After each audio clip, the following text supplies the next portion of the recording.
Hello, hello, hello. We are back. It is me, the same weird and magical person. Hi, Tina Zahara here. You ready for the court cards? And the cups? Okie dokie. We are starting with the Page of Cups. There he is. Okay, he is a dreamy youth. He's sometimes psychic. He can be artistic in some way. And while it shows as creativity and imagination, it hasn't been developed or channeled. So if this indicates an older person, it's a person who is, it can be artistic, can be psychic, can be sort of a dreamer. Or someone who really doesn't have a lot of training or a real tangible skill. And sometimes he comes bearing news. When you reverse him, he is a loose cannon. He's got no grounding. He's got no training.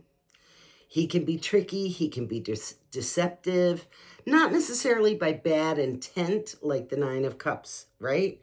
But more just from a lack of discipline and a lack of experience and a lack of knowledge and training and skill.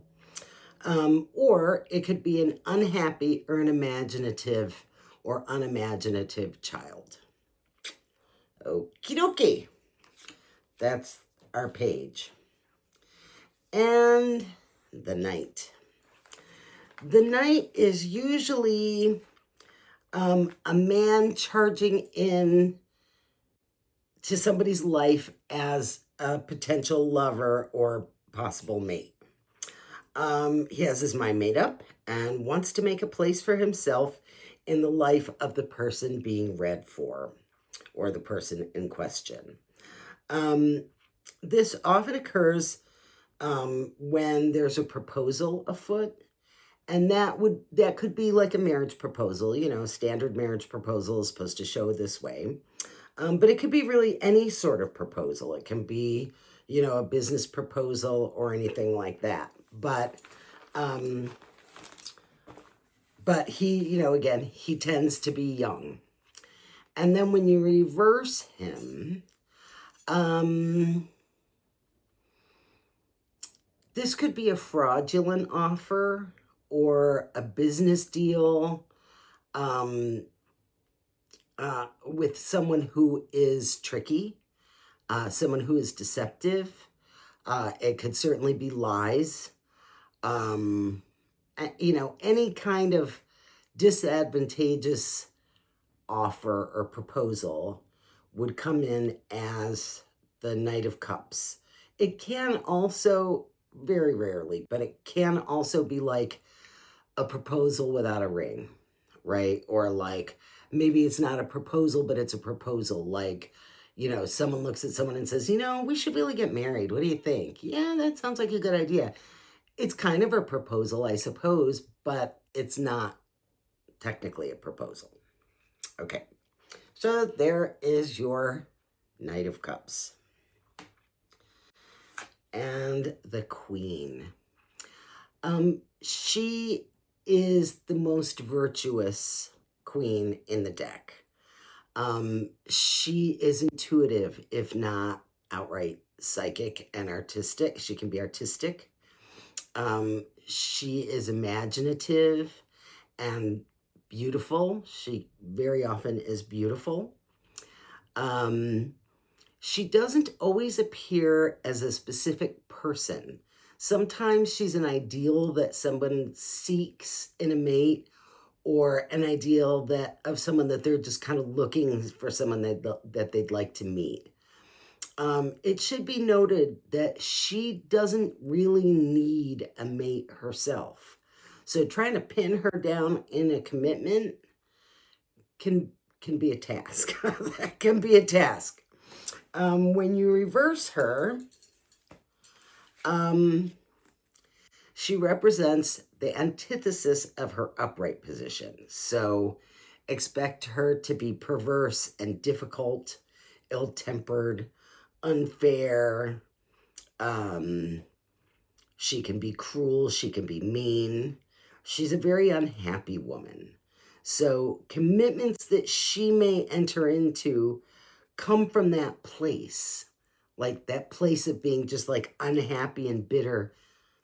Not really the place you want to be coming from when you enter into a commitment.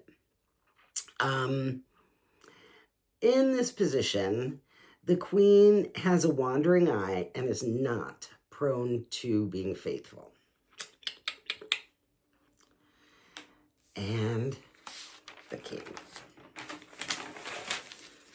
our King of Cups. He is much like his queen in terms of sincerity and creativity, but he kind of lacks her depth.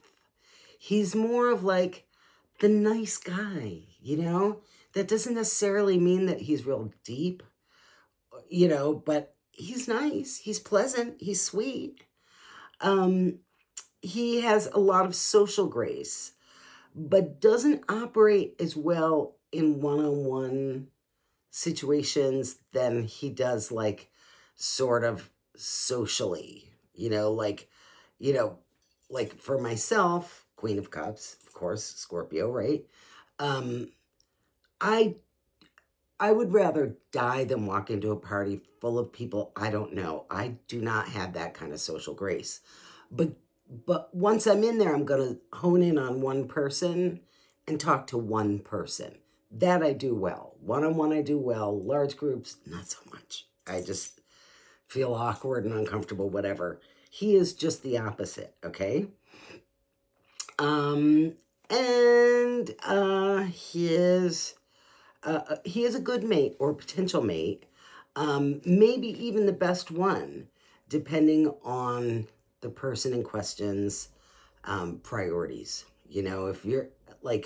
If you're looking for someone who's going to be kind and sweet and gentle, King of Cups is your guy. That doesn't necessarily mean that he's going to have a lot of ambition, and it doesn't necessarily mean that he's going to be a great protector, but he's certainly going to be kind. So you kind of see the priority thing there. And then reversed, he can be a dishonest businessman, an unfaithful lover, an unfaithful mate, even a not loyal friend, right? This is not a man that you want to trust.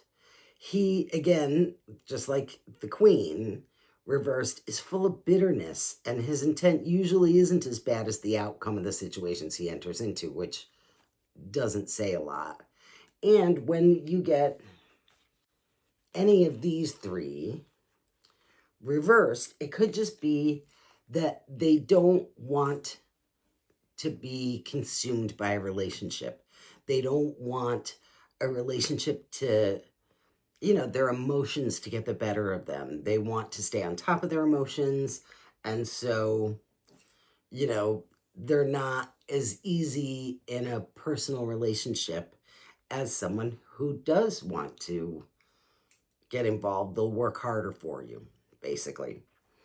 Okay, this finishes the cups. Next time, I think I'm going to do more sample readings because I feel like we haven't done enough of that. And if anybody has any brilliant ideas of things you would like me to read on, short of coming up with some hairball story that isn't true, that isn't real, that will just keep me from getting sued, that would be great. But anyways, as usual, I hope you learned something. If you like what you see, please like, subscribe, comment, share, all the rest of that stuff. And I will see you in the next video. Have a nice one.